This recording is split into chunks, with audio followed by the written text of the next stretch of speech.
781. Kerjasama. Damar memandang Vania dengan sedikit antusias. Ya, karena kita memiliki musuh yang sama, jadi, ayo kita bekerja sama, kata Vania. Aku tahu, kamu mungkin meremehkan kekuatan kami berdua. Mereka berdua berada dalam tingkatan Half Undying Flame. Vania dalam usianya yang masih muda namun cukup berbakat dan telah mencapai kekuatan setingkat Half Undying Flame. Jadi, tidak mungkin untuk memandangnya sebelah mata. Damar hanya diam, lalu Vania melanjutkan, tapi, orang di belakang kita pasti memenuhi syarat untuk bisa bekerja sama denganmu. Damar bertanya dengan penuh minat, orang di belakang kalian. Siapa? Vania memandang Damar, dan kemudian perlahan menghela napasnya. Karena kita ingin bekerja sama, maka kita melakukan kerja sama dengan percaya satu sama lain. Damar menyeringai, aku cukup tertarik dengan apa yang kamu katakan. Kami berasal dari keluarga Xavier di kota Lukido. Vania berkata dengan tenang. Damar mengerutkan dahinya. Dia tidak cukup mengenal dengan baik tentang kota dan peta planet ini. Dan kota Lukido ini sama sekali belum pernah dia dengar. Vania melanjutkan, keluarga kami di kota Lukido, tidak lebih buruk dari salah satu dari 4 keluarga di kota Phoenix. Keluarga kami juga memiliki lebih dari 10 petarung di tingkat Undying Flame. Damar cukup terkejut mendengarnya. Meskipun dia tahu bahwa ada banyak tingkatan Undying Flame di dunia ini, tetapi setelah dia benar-benar melakukan banyak hubungan dengan mereka, dia tidak tahu bahwa jumlah tingkat Undying Flame yang ada di dunia ini sudah sebanyak apa. Bahkan di kota Phoenix pun sudah ada 10 orang. Dalam satu keluarga di kota Lukido saja, sudah ada 10 petarung yang mencapai tingkat Undying Flame. Seluruh planet ini begitu besar, belum lagi jika dihitung dengan satelit. Tentu saja, pada zaman dahulu di bumi, di masa yang begitu besar dan luas itu, jumlah Undying Flame tentunya juga sangat besar. Undying Flame yang diturunkan untuk Damar dan yang lainnya totalnya mungkin bisa sampai ribuan. Pada saat itu, kedua kubu dikalahkan oleh Hades Palace dari Eternal Planet. Kemudian, energi bumi disegel sehingga tidak begitu cocok untuk melakukan kultivasi. Sedangkan di Eternal Planet, tidak pernah seperti ini sebelumnya. Ditambah dengan tekanan bertahan hidup yang besar, dan juga banyaknya hewan liar di sini yang begitu kuat dan ganas, mereka selalu memiliki perasaan waspada akan bahaya. Semua orang memiliki kemampuan seni bela diri, jadi tidak heran mengapa ada banyak keberadaan tingkatan Undying Flame. Tapi mereka tidak berada di kota Phoenix. Walaupun hati Damar sedikit tergerak, namun wajahnya tetap terlihat biasa saja. Ya, aku dan adikku datang untuk berlatih, dan kemudian mencari kesempatan untuk bisa menerobos ke tingkat Undying Flame, kata Vania. Tetapi kami keluarga Xavier dan keempat keluarga itu cepat atau lambat akan melakukan pertempuran hidup dan mati. Pertempuran hidup dan mati? Damar bertanya dengan heran. Apa kalian sangat membenci keempat keluarga itu? Sangat membencinya, kata Vania. Damar menyentuh dagunya dan mencoba memikirkannya. 4 keluarga besar ini memiliki semangat yang sama, dan juga mereka memiliki satu suara yang sama di seluruh kota Phoenix dan didukung oleh banyak kekuatan yang besar. Tapi Damar tahu bahwa di dunia ini, pada kebangkitan setiap keluarga akan ada banyak korban di balik mereka semua. Bagi orang-orang dari 4 keluarga di Phoenix, sudah terlalu banyak musuh untuk mereka. Damar akan mulai menyerang keempat keluarga itu cepat atau lambat. Sekarang dia tahu bahwa ada grup 17 dan keluarga Xavier yang juga memiliki kebencian yang mendalam pada keempat keluarga itu. Dan ini cukup menjadi suatu hal yang baik untuknya. Damar berkata sambil tersenyum, menarik juga, lalu kita ingin bekerja sama seperti apa? Vania memandang Damar dan berkata, aku tahu kalau kamu itu sangat kuat, dan yang diandalkan untuk melawan keempat keluarga itu.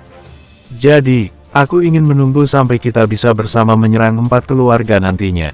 Aku harap, aku bisa mengajakmu untuk membantu kami. Aku dapat memutuskan dan mengambil alih untuk hal ini. Ketika kamu akan menyerang kota Phoenix nantinya, kamu bisa memilih salah satu keluarga sebagai wilayah di bawah kendalimu.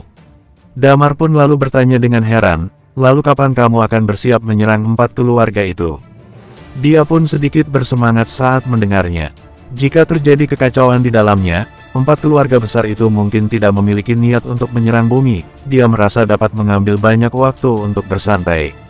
Singkatnya 30 tahun, paling lama 100 tahun, kata Vania dengan serius. Damar pun sangat terkejut mendengarnya. Yang paling singkatnya akan memakan waktu 30 tahun. Bahkan usia Damar sendiri pun belum menginjak usia 30 tahun. Namun kekuatan ini pun layak sekali untuk digunakan, termasuk juga dengan kekuatan dari grup 17 ini. Musuh milik musuh adalah teman. Lalu adapun hal-hal lainnya, sementara ini tak perlu terlalu banyak untuk dipikirkan dulu. Tidak masalah, Damar berkata sambil tersenyum. Benarkah? Vivi bertanya dengan gembira. Kau berjanji pada kami, seperti yang kau katakan, kita memiliki musuh yang sama, jadi, kita bisa bekerja sama dengan baik, kata Damar sambil tersenyum. Ya, keluarga Xavier berpikir akan membutuhkan setidaknya 30 tahun untuk menyerang 4 keluarga itu, tetapi bagaimana jika ternyata petarung setingkat Undying Flame dari keempat keluarga itu jumlahnya semakin sedikit? Pada saat itulah peluang untuk mencapai kemenangan akan jauh lebih cepat. Baiklah, kata Vania dengan ekspresi senang. Mari kita buat kesepakatan, kita bertukar kontak saja terlebih dulu. Jika kau membutuhkan bantuan, dan selama itu masih dalam batas kemampuan kami pasti akan membantumu. Damar pun mengangguk, lalu mereka pun saling bertukar kontak. Kemudian maglev car yang mereka tumpangi itu berhenti di depan sebuah restoran yang cukup mewah. Vania dan Vivi tampak begitu bersemangat, lalu Vania berkata, restoran ini bernama Bounty Restaurant. Dan aku secara khusus mencari tahu tentang restoran ini yang merupakan salah satu restoran terbaik di kota Phoenix. Dan yang lebih pentingnya lagi adalah restoran ini bukan dimiliki oleh 4 keluarga itu. Kalau begitu kau akan menghabiskan banyak uangmu di sini, kata Damar sambil tersenyum. Tidak masalah, kata Vivi sambil tersenyum. Dia jelas merupakan karakter yang mudah bergaul. Dia memakai kartu nomor seri orang kalangan high class. Lalu dia pun menarik lengan Damar dan menariknya masuk ke dalam restoran itu. Restorannya sangat besar, karena saat ini mereka datang bukan pada jam makan malam, maka keadaan restoran tidak begitu ramai. Karena mereka memakai kartu seri orang kalangan high class, mereka dapat memasuki restoran itu dengan lancar. Kemudian setelah mereka menemukan tempat yang cocok untuk duduk, mereka segera memesan makanan. Kemudian mereka pun mulai mengobrol. Tentu saja apa yang sedang mereka obrolkan, yaitu utamanya Damar yang ingin tahu banyak tentang kota Lukido. Setelah mengobrol sebentar, Damar akhirnya memiliki gambaran umum tentang seperti apa kota Lukido. Sementara mereka sedang asyik mengobrol, di sebelah mereka, terlihat ada beberapa anak muda yang tiba-tiba melirik Damar.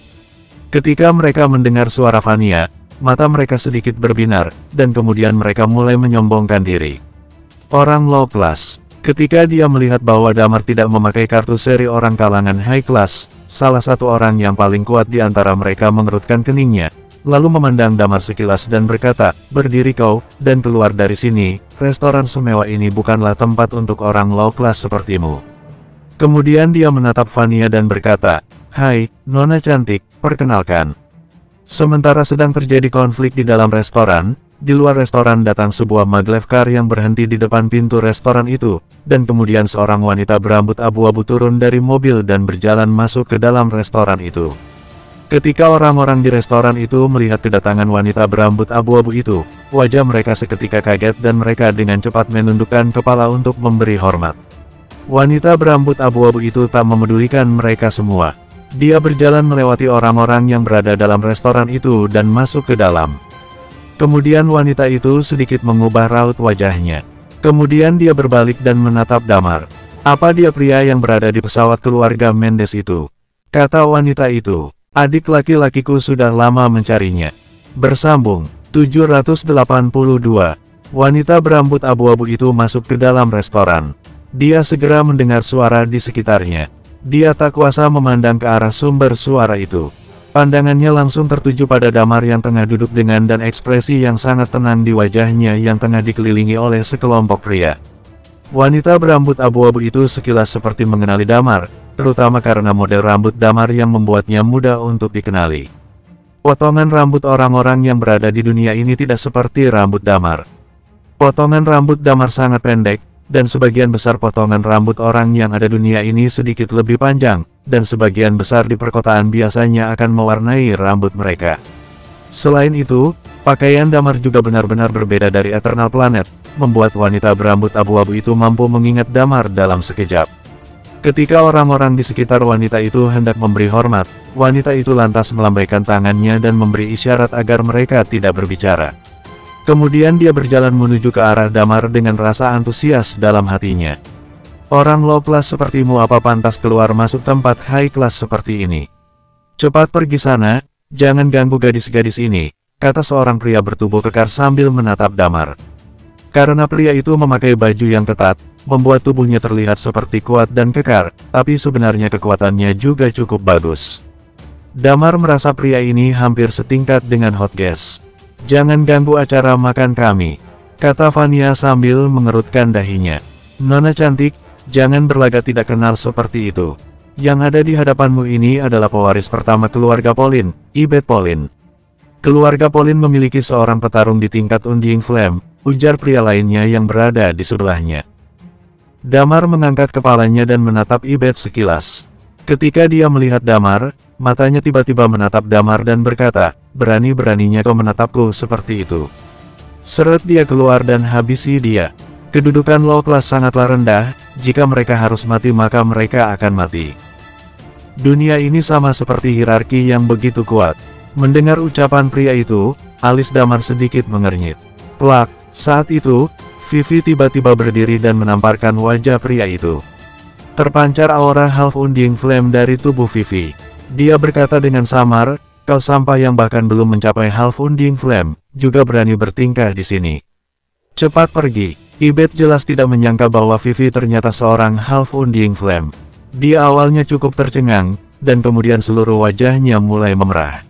Dia memiliki kedudukan di keluarga Pauline, dan tanpa disangka akan ada seorang wanita menamparnya di depan umum. Dia menjadi marah dalam sekejap. Di kota Phoenix, dia sebagai salah satu anggota keluarga yang dimana keluarganya memiliki Undying Flame. Selain dari 4 keluarga besar itu, mereka adalah yang terbesar.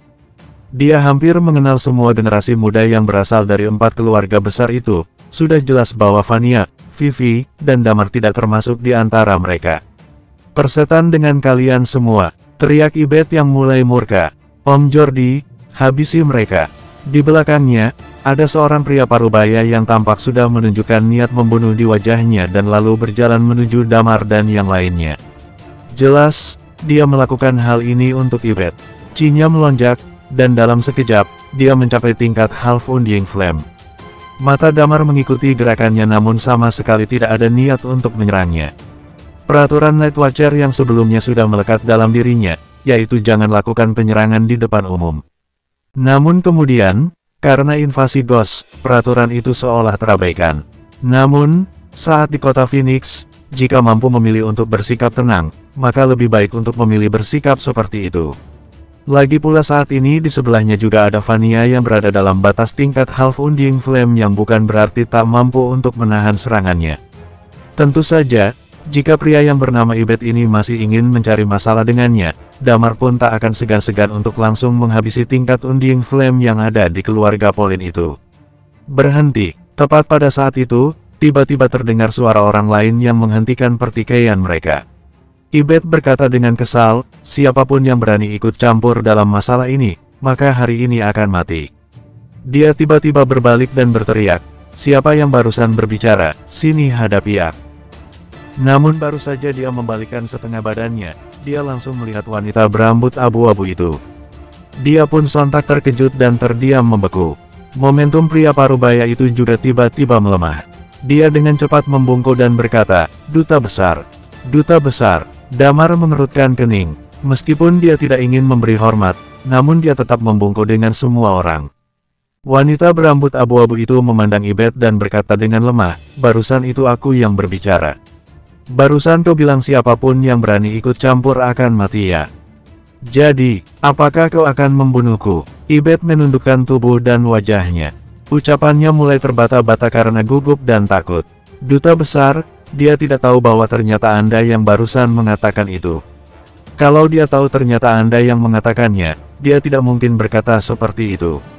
Kata pria parubaya itu dengan cepat menjelaskan. Wanita berambut abu-abu itu melambaikan tangannya dan berkata, ada dua pilihan, satu adalah mati, dan yang kedua adalah pemusnahan keluarga Pauline. Setelah mengatakan itu, wanita berambut abu-abu itu pun lantas memandang Damar dan sekilas berkata, yang baru saja kau maki dan yang ingin kau bunuh itu adalah temanku. Hah, seluruh orang yang berada di restoran itu sontak kaget saat mendengarnya, termasuk Vania dan Vivi juga. Damar, apakah dia benar teman dari wanita berambut abu-abu itu? Jangankan mereka semua, Damar pun heran saat mendengarnya. Dia dan wanita berambut abu-abu ini baru saja bertemu sekali karena tak sengaja, seharusnya tidak ada alasan baginya untuk membantunya. Apa mungkin wanita ini saat bertemu dengan Damar sebelumnya langsung merasakan jatuh cinta pandangan pertama dengannya? Damar sedikit ragu. Tepat ketika Damar sedang berpikir, seluruh wajah Ibet menjadi sangat pucat. Dia sendiri tak pernah terpikirkan, seseorang dari kalangan low class yang sama sekali tak memiliki tanda pengenal high class, bagaimana mungkin bisa menjadi seorang teman duta besar. Kalian bisa pergi. Besok aku akan bertanya pada keluarga Mendes. Jika sampai orang ini masih hidup, maka keluarga Pauline akan dihancurkan dalam waktu 3 hari. Kata wanita berambut abu-abu itu. Selama percakapan itu, dalam memutuskan hidup atau mati seseorang atau banyak orang dalam sebuah keluarga adalah teror yang kuat bagi wanita berambut abu-abu. Dia berasal dari kekuatan besar Eternal Planet, dan dia tinggal di satelit. Meskipun dia hanya setingkat Half Undying Flame, tetapi di dalam kekuasaan Eternal Planet, kemanapun dia pergi, bahkan setingkat Undying Flame pun harus tunduk kepadanya. Om, Jordi, tenggorokan Ibet terasa kering. Dia ingin memohon belas kasihan. Namun Om Jordi itu menghela napas panjang dan menyeretnya pergi keluar. Damar tidak memiliki rasa simpatik pada Ibet sama sekali, karena dia adalah tipe orang yang menindas mereka yang berasal dari kalangan low class. Dalam hati Damar, dia masih merasa bahwa semua orang itu sama, setiap orang memiliki kehidupan. Tidak perlu membungkuk, kata wanita berambut abu-abu itu melihat ke arah mereka, kalian bertiga, ikutlah denganku. Vania dan Vivi diam-diam menatap Damar, dengan tatapan aneh di mata mereka. Ketiganya berjalan melewati aula ke dalam sebuah ruangan khusus. Bawa semua hidangan andalan kalian ke sini, kata wanita berambut abu-abu itu duduk di sebuah ruangan khusus. Lalu dia pun berkata pada mereka bertiga, jangan gugup, silakan duduk. Mereka bertiga pun langsung duduk. Tidak ada ekspresi di wajah wanita berambut abu-abu itu, wajahnya terlihat sangat dingin. Kemudian dia menatap Damar dan berkata, apa kau berasal dari keluarga Mendes? Vania dan Vivi pun menunjukkan ekspresi sedikit kaget di wajah mereka. Mengapa Anda menanyakan hal itu? Tanya Damar sambil mengerutkan dahinya. Kita pernah bertemu, kata wanita berambut abu-abu itu. Dalam perjalanan menuju Eternal Planet, kami bertemu denganmu dan juga beberapa temanmu. Dan kau sedang terbang dengan pesawat keluarga Mendes. Mendengar ini, Damar sedikit tertegun. Alasan mengapa mereka datang dengan pesawat Mendes adalah karena mereka tidak punya pilihan lain. Tujuannya agar identitas mereka tak dikenali. Sedangkan sekarang, wanita berambut abu-abu ini sudah jelas mengetahuinya, dan ada hubungan yang tak terpisahkan antara dia dengan 4 keluarga besar itu. Keluarga Mendes menebak bahwa dia datang dari bumi dengan pesawat terbang, maka mungkin masalahnya akan sulit untuk diselesaikan. Memikirkan hal ini, terlihat ada niat membunuh dari tatapan Damar. Melihat Damar yang tidak menjawab, wanita itu tampaknya tidak terlalu memedulikannya. Dia melambaikan tangannya dan berkata, lupakan saja, tidak masalah apa kau berasal dari keluarga Mendes atau bukan. Aku menolongmu barusan hanya karena adik laki-lakiku. Damar menatapnya lagi. Adik laki-lakinya, apa mungkin pria gemuk yang di pesawat? Aku ingat ada 2 wanita di pesawatmu itu dan adikku menyukai mereka. Aku membantumu karena aku ingin kau memberitahu kami di mana keberadaan kedua wanita itu. Adikku ingin menjadikan mereka sebagai budak, kata wanita berambut abu-abu. Setelah mengucapkan kalimat itu, raut wajahnya sedikit berubah. Dia menemukan bahwa ada tatapan ingin membunuh yang terlihat dari sorot mata Damar. Bersambung, 783. Apa kau ini ingin mati? Walaupun dapat merasakan niat membunuh Damar, namun wanita berambut abu-abu itu tidak memiliki rasa takut sedikit pun, tetapi bertanya dengan tatapan dingin. Wanita itu sangatlah arogan, walaupun Damar saat ini tampak seperti seseorang dengan tingkatan-tingkat dewa, bahkan dengan orang yang setingkat Undying Flame sekalipun, dia tidak akan takut. Tingkat Undying Flame di bawah kekuasaan Eternal Planet, memiliki hubungan yang kacau dan rumit di belakangnya. Contohnya seperti ada sebuah keluarga di belakangnya, Jika mereka berani menyerangnya, maka yang akan terima adalah musnahnya kekuatan purba. Damar hanya menatapnya dan tidak berbicara sepatah kata pun. Dia sedang mencoba memikirkan konsekuensinya jika Samapai membunuh wanita ini. Ya, dia memiliki niat membunuh di dalam hatinya. Lilia dan Thalia adalah teman wanita terdekat Damar, dan sekarang wanita berambut abu-abu itu mengatakan bahwa dia ingin mereka berdua untuk menjadi budak dari adiknya itu. Mendengarnya membuat Damar tak mampu menahan emosi dalam hatinya. "Aku bisa mengerti dengan apa yang kamu pikirkan," kata wanita berambut abu-abu itu, "tapi aku sudah jelas memberitahumu, walaupun nantinya mereka akan berubah menjadi budak adikku, tetapi dengan ikutnya mereka dengan kami, tentunya akan jauh baik daripada di sini. Baik itu lingkungan berkultivasi ataupun sumber untuk berkultivasi, atau bahkan jika mampu melayani adikku dengan baik, adikku bisa saja membuat mereka sebagai selirnya. Ini adalah kesempatan bagi mereka, kamu." Nada suaranya masih terdengar begitu arogan. Damar langsung memotong pembicaraannya dan berkata, "Masalah ini merupakan hal yang tak bisa dibicarakan lagi. Sebaiknya kau minta saja adikmu untuk membatalkan rencananya itu." Wanita berambut abu-abu itu mengerutkan dahinya. Dia menatap Damar dengan dingin dan bertanya, "Apa kau sedang berbicara denganku? Apa kamu mengira karena aku telah membantumu sekali, kau jadi berani berbuat seperti ini? Apakah kamu pikir aku benar-benar tidak berani membunuhmu?" Damar mengangkat kepalanya dan tetap bersikeras. Di dekat mereka, Vania dan Vivi hanya bisa diam tak bergeming. Dia adalah duta besar. Mereka benar-benar tak menyangka jika Damar rupanya memiliki watak yang sekeras ini dan akan berbicara seperti itu pada lawan bicaranya.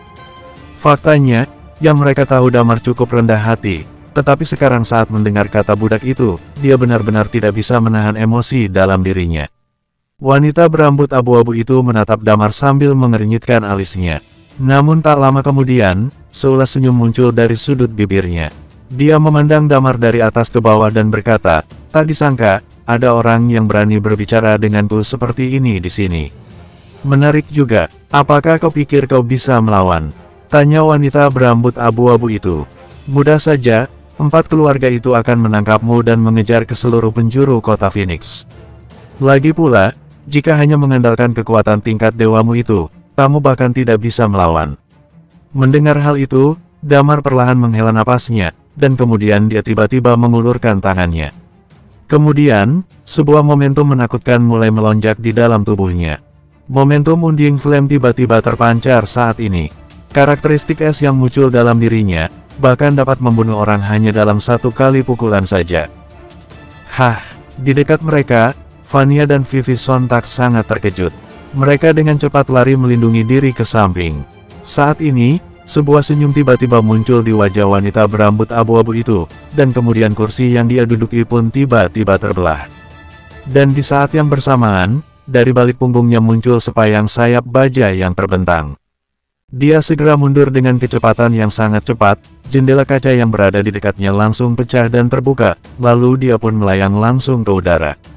Lolos. Damar cukup kaget saat melihatnya. Jelas, wanita itu selalu waspada terhadapnya. Ternyata kau memang benar Undying Flame. Jika tebakanku ini benar, maka seharusnya kamulah orang yang telah membunuh Zain.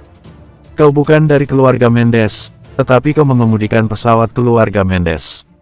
Ini menarik, sangatlah menarik, kata wanita berambut abu-abu itu menatap Damar sambil melayang di udara. Aku sudah mengingatmu dan kau pun juga akan ingat padaku. Namaku, Desi, kita akan bertemu lagi. Damar mengerutkan dahinya, baru saja Damar akan menghampirinya. Sayap baja yang berada di punggung wanita berambut abu-abu itu tiba-tiba bergerak, dan kemudian dia pergi dengan cepat menghilang dari hadapan Damar. Wajah Damar terlihat begitu serius, dia tidak berhasil menghabisinya secara langsung. Masalahnya ditakutkan akan jadi semakin rumit. Yang Damar khawatirkan adalah bahwa segala informasi tentangnya akan dibocorkan oleh wanita itu. Damar berjalan menghampiri ke arah jendela yang sudah pecah itu, lalu dia menatap Vania dan Vivi yang masih tercengang dan berkata, "Kalian tak mau pergi? Mau menunggu sampai orang restoran datang dan menambah masalah?" Vania dan Vivi dengan cepat tersedar dan dengan cepat melompat keluar dari jendela yang sudah pecah itu bersama Damar. Mereka bergegas berlari menuju tempat mereka memarkirkan maglev car mereka dan pergi. Pada saat ini, para pegawai restoran mendengar suara itu langsung bergegas berlari keluar. Terlebih karena datangnya duta besar di restoran yang cukup menyita perhatian mereka. Ketika mereka bergegas menghampiri ruangan khusus di restoran itu dan melihat pecahan kaca yang ada di ruangan itu, mereka tidak menemukan siapapun di sana. Tentu saja ini membuat mereka jadi sangat pucat. Mereka tidak tahu apa sebenarnya yang telah terjadi di ruangan ini. Dan juga mereka pun tidak berani bertanya dan juga tidak berani memeriksanya. Di dalam maglev car, Vania dan Vivi keduanya tampak terdiam. Saat ini, mereka menatap Damar dengan sedikit rasa takut. Aku, jadi sedikit menyesal bekerja sama denganmu. Gumam Vivi, apa kau sudah gila? Dia itu adalah duta besar dan mereka tinggal di satelit. Kamu berani melawannya seperti itu, apa kamu tidak takut? Damar pun hanya terdiam. Dunia ini benar-benar seperti hierarki yang begitu kuat yang telah merambah ke semua orang. Beberapa orang di antara mereka akan menunjukkannya dengan jelas, seperti Ibet dan Desi. Apa yang dia tunjukkan adalah bahwa mereka berada di kedudukan yang tinggi. Beberapa orang memang tidak menunjukkannya, tetapi masih ada yang mempercayai hal ini, contohnya seperti kedua kakak adik keluarga Xavier ini. Mereka sangat ketakutan di hadapan Desi sehingga mereka bahkan tidak memiliki keberanian untuk berbicara dengannya. Memangnya kenapa kalau dia duta besar? Kata Damar, dia berani cari masalah denganku, maka aku pun akan berani melawannya. Tapi, dia adalah duta besar, mereka yang hidup di planet itu, mereka dilahirkan dengan derajat yang lebih tinggi daripada kita, kata Vivi sambil menggertakkan giginya. Itu tandanya kalian merusak diri kalian sendiri, kata Damar sambil memandang mereka. Menurut aku, tidak ada orang yang memang dilahirkan sebagai bangsawan atau kedudukan yang lebih mulia. Setiap orang diciptakan sama. Semua manusia diciptakan sama, tanya Vania dan Vivi bersamaan. Mereka belum pernah mendengar kata-kata seperti itu sebelumnya. Tampaknya kalimat itu cukup membuat mereka terkejut saat mendengarnya. Damar terdiam. Dia tahu jelas bahwa kemakmuran seni bela diri di dunia ini, seperti pemberontakan petani di bumi atau semacamnya, tidak mungkin terjadi sama sekali. Jika kamu ingin maju, maka kamu harus mengandalkan bakatmu dan menjadi lebih kuat. Hingga pada saatnya, barulah kamu akan menjadi penguasa, dan ini telah terjadi sejak zaman dahulu kala. Ini seperti sesuatu yang sudah mendarah daging, dan kebanyakan orang tidak menggulingkan ide dan konsep mereka. Mereka sudah terbiasa dan juga telah berkompromi dengan itu. Untuk memperjelas semua ini dan mengilhami keluhan orang-orang yang lebih rendah itu. Apa yang ingin dilakukan oleh Damar adalah memperjelas semua yang ada ini dan membangkitkan para low class agar terlepas dari segala belenggu. Kuharap itu tidak melibatkan kalian, kata Damar sambil mengertukkan dahinya. Satu-satunya hal yang dia khawatirkan saat ini adalah jika Vania dan Vivi sampai ikut terlibat. Mereka hanya ada beberapa orang, jadi mereka bisa melarikan diri jika mereka mau. Tetapi di belakang Vania, ada sebuah keluarga. Dari fakta bahwa Desi biasanya mengatakan hal-hal seperti memusnahkan keluarga, Damar khawatir itu akan membawa masalah bagi keluarga mereka. Vania menggelengkan kepalanya dan berkata, dia tidak tahu siapa aku, jadi, seharusnya dia tak akan menyerang kami. Mungkin nanti kami hanya perlu bersembunyi saja. Saat ini justru kamulah yang sepertinya akan diawasi. Bersambung, 784. Damar mengangkat bahu dan berkata, aku tidak peduli. Melihat penampilan Damar yang acuh tak acuh, membuat Vania dan Vivi menatapnya dengan aneh. Tak lama kemudian, Vania pun bertanya, baiklah, kamu sendiri hati-hati ya. Mulai lakukan misi lagi setelah ini. Kota Phoenix sangatlah besar, pasti mereka pun akan kesulitan untuk bisa menemukanmu, terkecuali 4 keluarga itu mau menghampiri semua rumah satu persatu. Damar mengangguk dan berkata, ya, aku punya perhitungan untuk hal itu. Lalu sekarang kamu kemana? Apa perlu aku mengantarmu ke sana? Tanya Vania. Kau bisa menurunkanku di mana saja, aku bisa pulang sendiri, kata Damar sambil tersenyum. Tentu saja Damar tidak akan memberitahukan di mana kediamannya kepada siapapun. Meskipun kedua kakak beradik ini memiliki kesan yang baik pada Damar, namun dia sendiri belum sepenuhnya mempercayainya. Vania mengangguk dan berkata, baiklah. Dia sedikit membelokkan arah, lalu menurunkan Damar, dan kemudian mereka pergi. Damar pun segera memesan maglev car sendiri dan bergegas pulang. Ketika Damar yang sedang menuju perjalanan pulang, sementara di sebuah taman di kediaman keluarga Mendes, Desi mulai mendarat dari langit. Dia perlahan menghela nafasnya, dan ada sedikit sorot kegembiraan di matanya. Ya, Ketika dia mengenali Damar, detektornya mengenali bahwa Damar agak mirip dengan pria yang membunuh Zain malam itu. Sedangkan hasilnya juga sama seperti pengingat detektor itu, Damar adalah Undying Flame, namun terlihat masih cukup muda. Dia berjalan ke taman itu, lalu saat ini, seorang pria gemuk dengan cepat menyambutnya dan berkata, "Kakak, aku dengar kamu pergi makan makanan enak. Kamu tidak membawakan apapun untukku." Desi meliriknya sekilas, lalu berjalan ke sofa dan duduk. Lalu dia berkata, "Masalah tentang kedua wanita itu, kamu tidak perlu memikirkannya lagi." Pria gemuk itu mengerutkan keningnya. "Kakak, sebenarnya apa sudah yang kamu lakukan? Kamu tak usah mengurusinya. Singkatnya, kamu menyerah saja mencari keberadaan kedua wanita itu. Selain itu, kita telah tertunda di sini selama berhari-hari. Ambil barang dan pulang besok," kata Desi.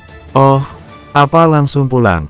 kata pria gemuk itu. "Tapi ya tidak apa-apa, lagi pula udara di sini tidak terlalu bagus dan jauh lebih nyaman di satelit." Membicarakan tentang hal ini, dia sepertinya merasakan ada sesuatu yang salah. Dia menatap Desi dengan heran dan berkata, "Kakak, apa maksudmu?" "Aku akan pulang sendiri." "Lalu kamu bagaimana?" "Ya, kamu akan pulang sendiri," kata Desi sambil menatapnya. "Oh ya, bagaimana menurutmu tentang kedudukan kita dalam keluarga?" Pria gemuk itu bergumam, "Kita masih cukup baik untuk mendominasi di bawah sini. Tetapi saat kita di atas, kita tak memiliki kedudukan sama sekali. Kalau tidak mungkin kita mendapat giliran dikirim untuk menjadi perintis di tempat itu. Misi baru saja diselesaikan, dan belum juga pulang sampai rumah, sudah diatur untuk menerima barang. Apa kamu sudah memikirkan apa sebabnya?" tanya Desi. "Memangnya ada sebab apa lagi?" cibir pria gemuk itu. "Bukannya kedudukan kita dalam keluarga tak cukup, lagi pula kita bukan keluarga kandung." "Ya, maka dari itu, aku akan diam-diam mengembangkan kekuatan di sini," kata Desi. "Aku menyukai seseorang." Pria gendut tampak kaget. "Menyukai seseorang? Kamu tidak mungkin menyukai seorang pria di sini akan. Kakak, itu akan merusak keturunan keluarga kita, dan itu sama sekali tidak diperbolehkan dalam keluarga. Kamu bahkan sudah memiliki tunangan. Jangan berpikir yang aneh-aneh. Maksudku adalah aku ingin merekrut seseorang untuk aku manfaatkan. Aku ingin mengendalikan nasibku sendiri. Saat pulang nanti, awas saja jangan sampai kamu mengatakan hal yang aneh-aneh," kata Desi dengan tenang. "Bilang saja pada mereka bahwa aku akan tetap di sini dan mencari kesempatan untuk bisa menerobos tingkatan Undying Flame." Pria gemuk itu pun mengangguk. Lalu dia bertanya dengan penasaran, "Siapakah orang itu?" "Seseorang yang sangat berbakat. Kelihatannya dia sedikit lebih muda dariku. Tapi dia sudah sangat berbakat dengan mencapai tingkat Undying Flame," kata Desi. Pria gemuk itu bergumam, "Apakah itu lebih kuat dari Pablo?" "Mungkin," kata Desi. "Pokoknya kamu besok bisa pulang sendiri." "Baiklah," kata pria gemuk itu. "Awalnya, orang-orang dari keluarga ingin mengajakku bermain. Tetapi 2 hari ini, mereka semua sangatlah sibuk dan tidak ada yang mengajakku bermain." "Karena Undying Flame yang mati itu?" tanya Desi dengan heran. "Dia tinggal di keluarga Mendes, tetapi dia tidak terlalu peduli dengan urusan keempat keluarga ini." "Ya," kata pria gemuk itu, "ada 3 karakteristik yang terdeteksi di tubuhnya. Mereka berspekulasi bahwa 3 orang dari tingkat Undying Flame yang membunuhnya secara bersamaan. Selain itu, mereka juga membunuh beberapa petarung di tingkat Half Undying Flame. Jadi keempat keluarga itu saat ini sangatlah marah." "3 karakteristik?" tanya Desi dengan kaget. Itu tak salah." "Tidak salah lagi, itulah yang mereka katakan padaku. Es, magma, dan ekstraksi udara semuanya adalah karakteristik yang cukup bagus," kata pria gemuk itu. "Ada apa? Kamu tidak akan mungkin tertarik dengan ketiga orang Undying Flame itu bukan?" Seolah ada cahaya yang berkelip di mata Desi saat ini dan hatinya pun seketika menderu. 4 keluarga itu mungkin tidak tahu, tapi dia tahu bahwa hanya ada 1 orang yang sebenarnya telah membunuh Zain. 3 karakteristik, seseorang memiliki 3 karakteristik. Sorot mata Desi terlihat seperti sedang membayangkan sesuatu yang membuatnya takjub. "Aku harus bisa mendapatkan orang itu," Desi bertekad dalam hatinya. Damar tidak tahu apa rencana Desi selanjutnya. Dia dengan hati-hati kembali ke rumah. Bagas terlihat sedang duduk di sana di dalam ruangan. Dia seperti sedang memakai helm dan tidak tahu apa yang dia lakukan. Martin sedang duduk di sofa dan sibuk menatap ponselnya. Sepertinya dia sudah mengunduh beberapa novel ketika dia meninggalkan bumi. Di samping itu, yang lainnya juga tidak ada di kamar. Di mana yang lainnya? Tanya Damar sambil mengerutkan dahinya. Martin meletakkan ponselnya dan berkata, Dewan dan Guntur berada di sebelah. Sepertinya mereka sedang bermain. Kalau Madan, dia bilang pergi keluar karena ada urusan, kata Martin. Lalu dia sedang apa? Tanya Damar melirik Bagas di sebelahnya. Dia hari ini pergi keluar, dan saat pulang dia sudah membeli sebuah helm game. Dia bilang kalau itu adalah game VR yang ada di sini dan tingkat realitasnya hampir mendekati 100%, kata Martin. Damar pun hanya terdiam. Oh Yak Arena, kebetulan kamu sudah pulang, aku ingin memberitahumu sesuatu, kata Martin. Aku sudah mengobrol dengan pihak restoran dan sekarang aku sudah siap untuk pergi bekerja di sana. Nanti aku akan kirimkan di mana lokasi restorannya. Secepat itu, tanya Damar sambil mengerutkan dahinya. Martin mengangguk dan berkata, aku berencana ingin menembus tingkat Undying Flame dalam waktu 6 bulan ini. Pada saat yang sama, aku akan membunuh beberapa ahli dari 4 keluarga di sana sebanyak mungkin. Pokoknya jika telah ditentukan waktu untuk pergi, aku akan kembali. Jangan khawatirkan aku. Jika aku sampai mati, jangan balas dendam padaku. Damar menghela nafasnya, pokoknya jika kamu perlu bantuan apapun, maupun jika kamu sedang berada dalam bahaya, hal pertama yang harus kamu lakukan adalah mengabariku, karena sementara ini akulah yang menjadi ketua di tim ini. Martin terdiam sejenak dan kemudian menganggukkan kepalanya.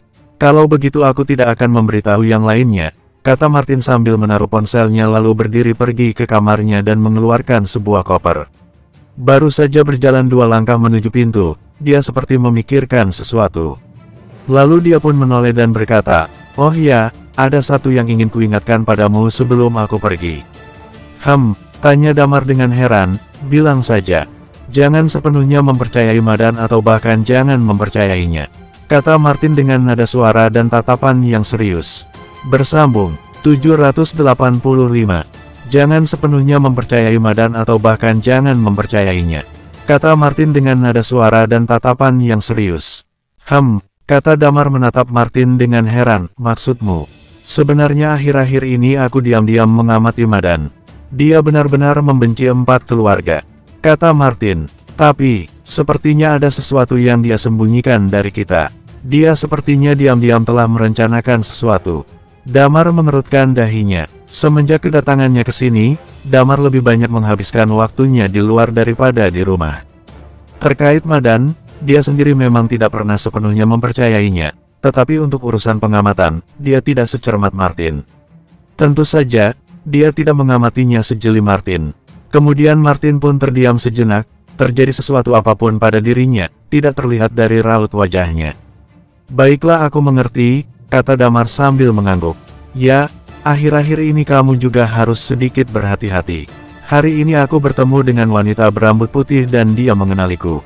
Lalu adiknya ingin mencari Lilia dan Talia. Ketika Martin mendengar ini, niat membunuhnya terlihat dari sorot matanya dan berkata, lalu kamu tidak menyerangnya? Tentu saja aku menyerangnya, kata Damar sambil mengangguk, tetapi dia berhasil lolos. Lalu apa wanita berambut putih itu setingkat Undying Flame? Martin refleks bertanya. Bukan, kata Damar sambil menggelengkan kepalanya. Tetapi jujur saja, kita ini memang lebih sedikit tertinggal untuk kemampuan ilmiah dan teknologi di dunia. Sebenarnya terus terang saja, kita pun masih belum tahu banyak tentang sains dan teknologi di dunia. Dari punggungnya itu, dari baju yang dipakainya itu tiba-tiba muncul sebuah sayap baja. Aku belum sempat meraihnya, dan kemudian, dia pun terbang. Begitu rupanya, kata Martin sambil mengangguk. Baiklah, aku pergi dulu. Tunggu sebentar, berikan padaku kartu mutiara emasmu, kata Damar. Kemudian dia segera menarik 10 juta mutiara emas untuk Martin dan berkata, ambil saja dan gunakan dulu. Martin tidak mengatakan apa-apa. Dia tahu bahwa pendapatan Damar untuk menjalankan suatu misi sudah cukup tinggi. Lalu dia pun berpamitan pada Damar dan menyeret kopernya, lalu pergi dan tak terlihat di balik lift. Damar pun menatap Bagas yang masih asyik dengan dunia gamenya. Dia hanya terdiam dan tidak berniat membangunkannya. Selama di rumah, Bagas benar-benar merasa bosan, sehingga dia berpikir ada baiknya jika dia bermain game untuk membunuh waktu. Tentu saja, mereka akan memberitahu Bagas segala masalahnya. Meskipun dia tidak memiliki kekuatan seperti yang lainnya, dia masih merupakan mata rantai paling penting dalam perumusan rencana dalam tim. Damar pun berjalan ke sebelah menghampiri yang lainnya. Begitu dia masuk, dia mendengar suara teman-temannya yang lain. Di kamar sebelah, di atas meja persegi, 4 orang duduk bersama. Bermain mahjong. Damar pun terdiam dan menghampiri ke sana untuk melihatnya. Rupanya mereka semua sedang bermain mahjong. Namun mahjongnya sedikit berbeda dengan yang ada di bumi. "Dari mana kamu dapat mahjong ini?" tanya Damar. Guntur pun berdeham dan berkata, "Aku pergi bersama Bagas hari ini, lalu kita melihat ada sebuah tempat yang memproduksi barang-barang yang berbentuk kotak. Aku pikir karena aku bosan di rumah, jadi aku membeli beberapa barang, lalu aku mengajak toko itu berdiskusi dan memintanya untuk membuatkan aku mahjong. Teknologi di dunia ini benar-benar hebat. Mereka bisa menyelesaikannya dalam 1 menit setelah aku memberikan mereka gambarnya. Apa kamu mengambil misi itu?" tanya Lilia sambil mengangkat kepalanya. "Ya," Damar mengangguk, "tapi akhir-akhir ini semua orang mungkin harus bersikap lebih tenang. Baiknya jika kita tetap berada di rumah dan jangan pergi keluar." "Memangnya apa yang sedang terjadi?" tanya Lilia. Damar hanya bercerita tentang Desi. Setelah mendengarkannya, Talia mengerutkan dahinya dan berkata, "Bukankah itu berarti jika Desi memberitahu keluarga Mendes, maka keempat keluarga itu bisa melacak kita yang datang dari bumi? Kita juga tidak bisa mengesampingkan kemungkinan itu. Tentu saja, pesawat keluarga Mendes yang hilang bukan hanya milik bumi. Perintis mereka bertempur di mana-mana dan diperkirakan ada banyak yang tewas," kata Damar menggelengkan kepalanya pokoknya. "Dalam beberapa hari ke depan, kita lebih baik kita tinggal di rumah saja untuk sementara ini. Baru selanjutnya kita akan diskusikan lagi untuk melakukan tindakan apa." Yang lain pun mengangguk. Setengah tahun bukanlah waktu yang singkat. Jadi mereka lebih baik tidak melakukan sesuatu yang beresiko sementara ini. 3 hari berlalu dengan damai. Dalam jangka waktu ini, Martin sudah menghubungi Damar dan yang lainnya sebanyak 2 kali dan memberitahu Damar bahwa dia telah berhasil bekerja. Kota Phoenix terlihat sangat tenang saat ini. Dan tidak terlihat ada perubahan besar karena kejadiannya dengan Desi tempo lalu. Tentu saja, itu terlihat seperti tenang saat di permukaannya, namun di balik itu mungkin tidak begitu. Beberapa hari ini 4 keluarga mulai membereskan keluarga yang memiliki beberapa kontradiksi dengan mereka, bahkan ada 1 Unding Flame yang dibunuh oleh Light Chaser. Damar tahu bahwa keempat keluarga ini sedang memberikan peringatan. Jelas dengan kematian 1 Unding Flame dan 4 Half Unding Flame ini membuat mereka marah dan merasa bahwa kekuasaan dan prestise mereka sedang ditantang. Damar sama sekali tidak peduli dengan segala ancaman mereka dan tidak mau menyimpannya dalam hati. Yang mengejutkan Damar, pada hari kedua konflik antara Damar dan Desi, sebagian besar orang di gerbang kota memeriksa itu semua ditiadakan. Semuanya tampak damai. Setelah 3 hari berlalu, Damar akan mengambil alih 4 misi Half Unding Flame lainnya, dan juga memberitahu Lilia dan yang lainnya agar mereka bertindak secara terpisah lagi. Luar pinggiran kota Phoenix adalah tempat di mana orang-orang low class tinggal. Damar dan Dewan membawa senjata, melewati area di mana orang-orang low class itu tinggal, dan kemudian langsung keluar dari gerbang kota. Damar memutuskan untuk melakukan penyerangan. Mereka keluar dari gerbang kota dan langsung menuju ke pinggiran kota. Tidak banyak orang yang tinggal di pinggiran kota Phoenix. Meskipun keadaan di pinggiran kota lebih aman daripada kota lain dan mereka telah berkembang sejak lama, bagaimanapun, daerah di luar pinggiran kota tidaklah senyaman seperti kehidupan kota. Dan lagi harga rumah di sini dibandingkan dengan pinggiran kota Phoenix jauh lebih mahal. Di pinggiran kota, kebanyakan dari mereka adalah rumah yang bangunannya relatif pendek. Damar saat ini berencana akan menyerang Alfian. Berdasarkan informasi, dia selama ini berada di sebuah villa yang bernama Villa Kristal yang berada di pinggiran kota, dan Damar pun telah menyelidikinya. Padahal, Villa Kristal ini cukup misterius. Seringkali ada tingkat tinggi dari 4 keluarga besar yang masuk dan keluar dari sana, dan selalu ada 1 Unding Flame yang mengawasi. Damar bahkan pernah meragukan apakah ada rahasia dari 4 keluarga yang tersembunyi di Villa Kristal itu. Alfian sedang duduk di sini saat ini. Dia dikenal sebagai seseorang yang sangat berbakat dari 4 keluarga dalam sejarah 1 abad. Saat ini villa kristal itu dijaga ketat. Ada satu Undying Flame yang mengawasi di sana, dan juga beberapa petarung lainnya. Sedangkan Alfian sendiri akan keluar dari villa itu setiap malamnya dan duduk di pavilion danau di sebelah villa selama lebih dari 1 jam. Ini telah menjadi kebiasaannya sehari-hari. Meskipun Damar tidak tahu bagaimana kebiasaannya itu muncul, tapi ini cukup memberi Damar kesempatan untuk bisa menyerangnya. Dia memanggil Dewan. Pertama, dia berencana membiarkan Dewan mencoba menembak mati dari kejauhan. Jika Dewan tidak bisa menahannya, maka dia sendirilah yang akan melakukan penyerangannya. Setelah keluar dari gerbang kota, tidak jauh dari gerbang kota, sebuah maglev car sudah terparkir di sana. Damar kemudian mendekati maglev car itu dan naik ke dalam. Di dalam maglev car itu sudah ada Vania dan Vivi.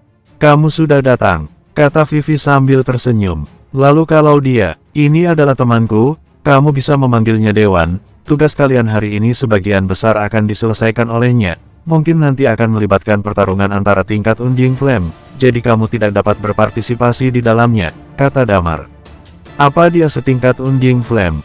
kata Vania yang terkejut. Damar pun tersenyum dan berkata, peran dia bahkan jauh lebih banyak dibandingkan dengan Undying Flame. Bersambung, 786. Ya, Vania dan Vivi adalah saudara kakak beradik. Tujuan dari misi mereka juga adalah menargetkan Villa Kristal. Mereka berdua adalah petarung setingkat Half Undying Flame. Pada saat itu, mereka mengambil misi ini murni karena Damar mengambil alih misi Undying Flame di Villa Kristal. Jadi mereka mengikuti misi ini juga, dan mereka juga ingin tahu tentang Damar, juga ingin berhubungan dengan Damar. Saat ini, ketika mereka mendengar kata-kata Damar, mereka semua menatap Dewan dengan rasa penasaran.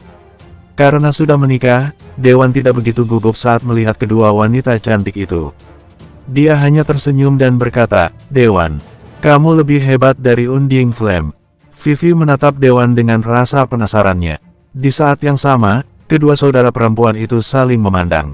Terlihat kalau mereka berdua sangat takjub dan terkejut. Di belakang Damar, tentunya tidak hanya Damar yang berdiri seorang diri. Dan hal terpenting lainnya juga adalah pria di hadapan mereka ini tidak terlihat begitu tua, sama seperti Damar. "Jadi apa yang akan kamu lakukan?" tanya Vania menatap Damar sambil memegang minuman di tangannya. Mata terlihat sedikit berbinar. "Rencananya sangat sederhana. Nanti coba kau kendalikan maglev car ini untuk terbang lebih tinggi dan jangan sampai ketahuan." Setelah sekitar 500 meter, kemudian ketika Dewan memintamu untuk berhenti, berhentilah dengan stabil, kata Damar. "Untuk di daratan, aku bisa menanganinya sendiri." "Jadi, kita yang akan mengemudikannya?" tanya Vania. Damar berkata, "Ya kamu bisa memahaminya seperti itu. Alfian adalah seorang yang berbakat tingkat dewa. Dia menjadi Undying Flame ketika dia berusia 32 tahun. Pada saat itu, dia mengejutkan seluruh Solane Empire. Sekarang selama bertahun-tahun, 4 keluarga telah melemparkan sumber daya padanya. Mungkin dia akan jadi sangat kuat," kata Vivi sambil mengerutkan dahinya. "Kau sendiri yang akan turun.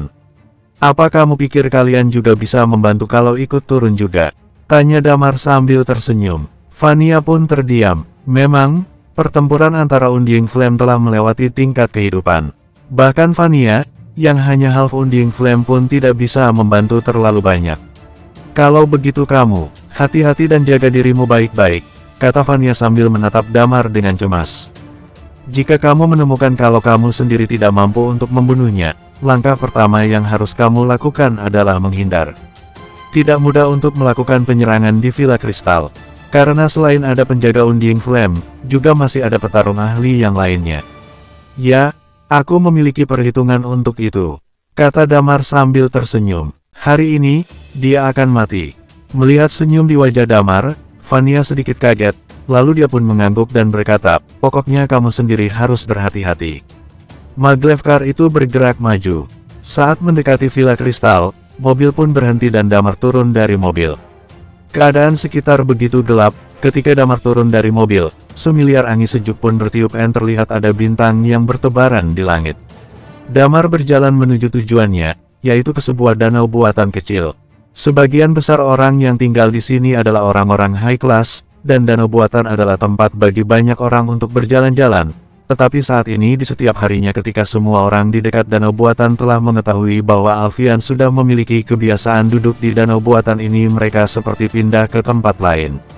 Di danau buatan ini, di sebuah paviliun, ada seorang pria yang mengenakan celana ketat berwarna putih dan jaket dan duduk bersila di tepi danau buatan itu.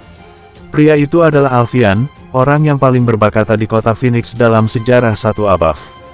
Dia sekarang berusia 40 tahun, tetapi saat dia menginjak usia 32 tahun, dia berhasil menembus tingkat Undying Flame. Di usianya yang saat itu tidak berbeda dengan usia ketika Madan mencapai tingkatan Undying Flame. Tetapi sumber daya yang dia dapatkan benar-benar tidak bisa sepenuhnya dibandingkan dengan Madan. Madan menembus tingkat Undying Flame saat dia kabur dari penjara. Alfian menjadi ahli di tingkat Undying Flame di bawah tumpukan sumber daya yang tak terhitung jumlahnya. Sekitar 50 atau 60 meter di belakang paviliun berdiri 8 atau 9 orang. Mulai dari tingkat dewa hingga tingkat half Undying Flame, orang-orang itu adalah ahli keluarga Suhendi.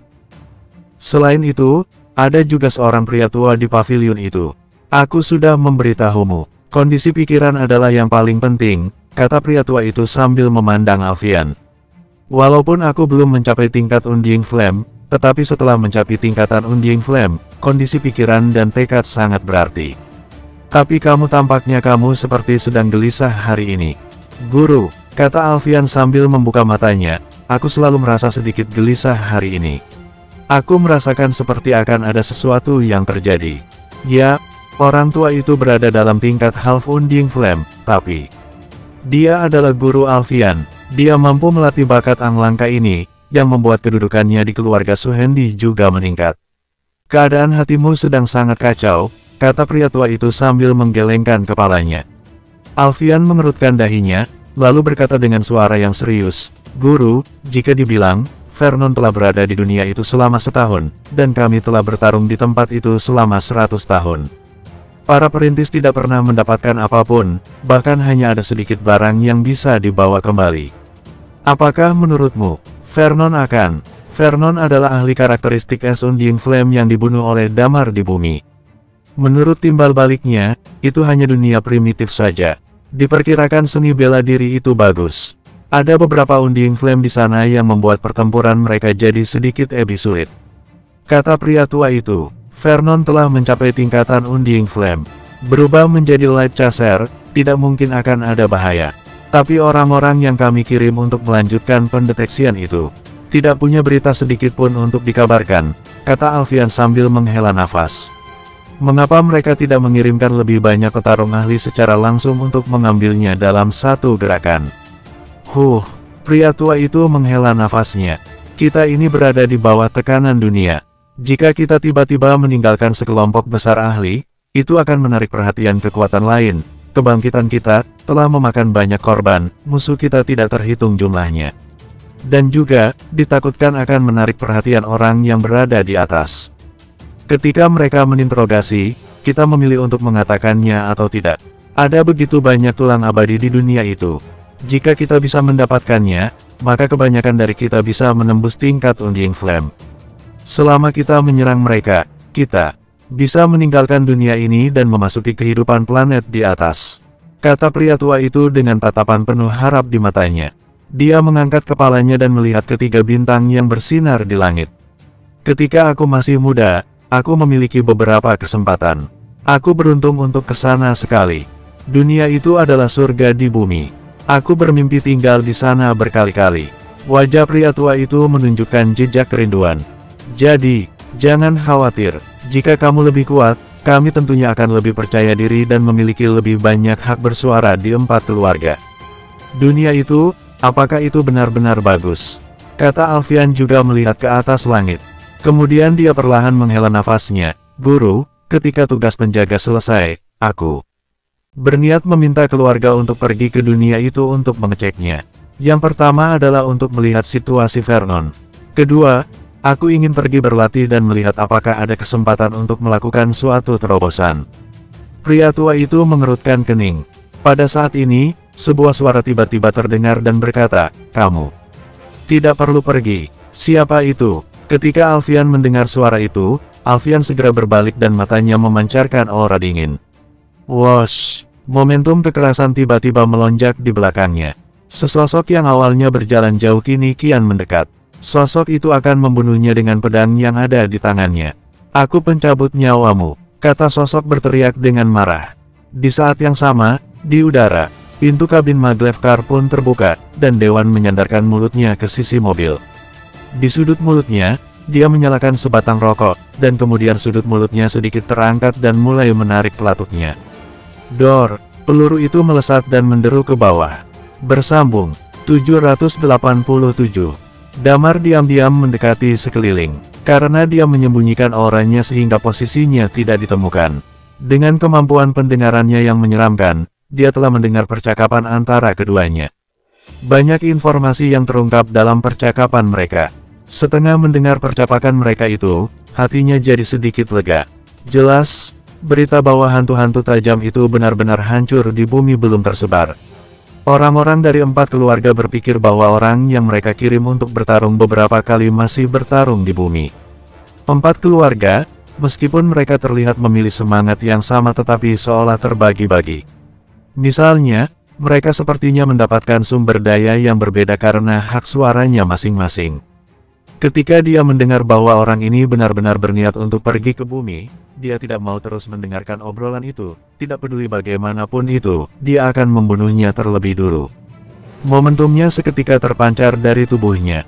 Pada saat momentum damar keluar, Dewan yang posisinya berada di atas langit pun mulai membidik. Targetnya adalah pria tua yang ada di bawah itu. Momentum yang menyeramkan itu seolah terasa sampai ke langit. Setelah damar mencapai tingkat Undying Flame, dia pergi ke Burial Ground. Ketika dia membuka Burial Ground, dia merubah kemampuan sendiri bela dirinya dan merubah gerakan serangan utamanya. Ketika dia mengangkat segel di Burial Ground, dia membuat beberapa terobosan untuk kekuatannya dengan bantuan kekuatan spiritual. Dia sendiri sudah sekuat sampai pada tingkatan apapun, dia pun tidak mengetahuinya.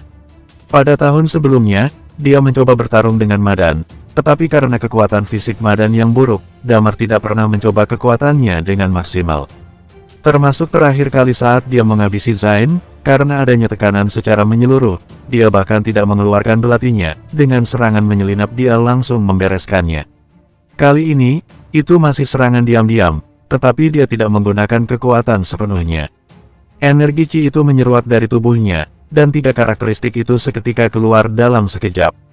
Di antara 8 ahli yang berdiri di kejauhan, di antaranya ada yang belum mencapai tingkat Half Undying Flame tidak mampu untuk menahan serangan itu. Tubuh mereka langsung hancur, setengah dari mereka langsung terbakar menjadi abu, dan setengahnya lagi berubah menjadi patung es. Damar kemudian melompat tinggi, Dragon Sword berada di tangannya. Lalu di belakangnya muncul sosok seekor naga besar yang muncul. Ketika Damar mulai menyerang, mata naga itu langsung terbuka. Sementara di pavilion itu Alfian dan pria tua itu sangat tercengang begitu melihatnya. Mereka tidak pernah menyangka bahwa di kota Phoenix, akan ada seseorang yang berani bertarung melawan orang-orang dari 4 keluarga. Seorang Zain yang sebelumnya sudah mati, apa kini sudah menjadi giliran mereka. "Guru, mundur." Lalu dia mengayunkan satu tangannya, dan pedang panjang bersinar dengan cahaya dingin keluar dari danau dan mendarat di tubuhnya. Ada hembusan angin ribut di sekelilingnya. Angin ribut itu seperti pisau dan langsung mengarah ke arah Damar. Hembusan angin itu seperti sebuah pedang yang tajam. Pria tua itu tanpa pikir panjang, dia tidak mungkin bisa turun tangan dalam pertempuran di tingkat Undying Flame seperti ini. Dia pun dengan cepat akan lari. Bang! Saat itu, peluru biru langsung mengenai tubuhnya. Pria tua itu merasakan rasa sakit di dadanya namun dia belum sempat bereaksi. Duar! Peluru biru meledak dalam sekejap, seperti ledakan granat. Setelah kompresi, peluru yang sebanding dengan tingkat Undying Flame digunakan di dunia ini untuk pertama kalinya. Pavilion itu langsung hancur dalam sekejap, dan pria tua yang tertembak itu tubuhnya langsung meledak sampai tidak ada tulang bersisa. Garis miring terbalik. Guru, Alfani bangkit dari hembusan angin itu, dia sangat cepat dan menghindari serangan itu. Tetapi ketika dia melihat gurunya mati dalam sekejap, suasana hatinya langsung terasa kacau. Serangan Damar dipengaruhi oleh karakteristik dari pihak lain, jadi dia harus mengambil langkah mundur. Satu langkah mundur, dia menghentakkan tanah dengan satu kakinya dan sebuah pedang perunggu panjang langsung berada di genggamannya. Kemudian dia mengambil pedang itu lagi dan berniat untuk membunuh. Seluruh energi Qi menyelimuti Alfian lagi. Di atas langit, Vania dan Vivi yang SAR duduk di atas Maglevkar. Mereka melihat kejadian ini dengan penuh takjub. Mereka tidak menyangka bahwa pria di depan mereka adalah seorang penembak jitu. Dan peluru yang ditembakkannya tadi benar-benar sebanding dengan serangan pada tingkat Undying Flame. Kemudian, di hadapan keduanya Dewan lalu merubah raut wajahnya dan mulai untuk membidik lagi. Targetnya kali ini adalah untuk membereskan Half Undying Flame yang masih tersisa di sana. Semua orang menjadi panik, tetapi di bawah pengaruh karakteristik damar, kecepatan mereka tidak bisa dimainkan. Pada saat ini, Dewan, yang sudah berada di tingkat Half Undying Flame, dia fokus pada senjatanya dan terus menarik pelatuk pistolnya. Dor, dor, dor. Tembakan demi tembakan terus terjadi dan dia terus melakukan penembakan. Jauh di atas langit, Vania dan Vivi melihat pemandangan ini dan benar-benar tercengang dibuatnya. Di dunia ini, ada senjata dan keberadaan penembak jitu, tapi karena seni bela diri yang berkembang, senjata api yang paling kuat hanyalah yang dapat membunuh setingkat Half Undying Flame saja. Dan juga karena mereka yang berada di atas tingkatan Undying Flame itu memiliki energi Qi yang sangat kuat, membuat kecepatannya pun jadi sangat cepat. Sehingga tingkat kesulitan untuk penembak jitu sangatlah besar. Jadi kebanyakan orang, bahkan jika mereka memiliki senjata seperti itu, akan jarang yang memilih untuk menggunakannya. Tapi, pada saat ini, Dewan benar-benar menumbangkan imajinasi mereka itu, menembak satu persatu dengan mudahnya. Dalam sekejap, sekelompok orang-orang itu hancur kecuali Alfian. Ini, Vivi menelan ludahnya. Tentu saja, yang paling mengejutkan mereka adalah Damar. Mereka melihat ke bawah. Mereka tahu bahwa Damar sangat kuat. Bagaimanapun, mereka telah melihat dengan mata kepala sendiri bahwa momentum Damar adalah Undying Flame. Tapi, pada saat ini, mereka benar-benar merasakan betapa mengerikannya Damar. Di bawah, Alfian, yang dikenal sebagai orang yang sangat hebat dan berbakat itu, benar-benar ditekan oleh Damar dan hanya memiliki kekuatan untuk melakukan perlawanan. Setelah terjadi benturan singkat, Alfian telah berkali-kali memuntahkan darah dari mulutnya. Damar masih terlihat kurang dari usia 30 tahun. Jangan diam terpaku saja, ayo kita pergi ke tempat yang sudah ditentukan dengan ketua, kata Dewan mengingatkan mereka berdua sambil memegang senjatanya.